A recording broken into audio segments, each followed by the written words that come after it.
বাড়ি তৈরির জন্য জমি, বিদ্যুৎ, পড়াশোনার ফি, চিকিৎসার খরচ কিছুই লাগে না ভারতের এই প্রতিবেশী দেশে। এই দেশে প্রায় সবারই নিজের বাড়ি রয়েছে এবং সকলেই থাকেন খুব হাসি খুশিতে। ভারতের এই প্রতিবেশী দেশের নাম ভুটান।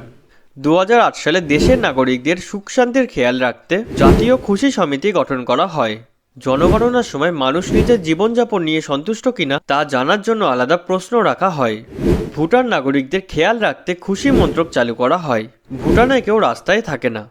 কারোর বাড়িঘর হাতছাড়া বা নষ্ট হয়ে গেলে দেশের রাজার কাছে গিয়ে জানালে তিনি বাড়ি তৈরি ও চাষের জন্য আবেদনকারীকে জমি দেন।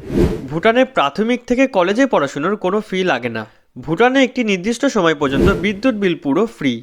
তবে ভুটানের নাগরিকদের সরকার ও রাজার সব সুবিধা পাওয়ার ক্ষেত্রে একটাই শর্ত মানতে হয়, ভুটানের কোনো নাগরিক কোনো বিদেশিকে বিয়ে করতে পারবে না। পাশাপাশি সমস্ত আনুষ্ঠানিক রীতি মানার পরে একজন নারী ও পুরুষকে একই পরিবারের নাগরিক হিসেবে ধরা হয়।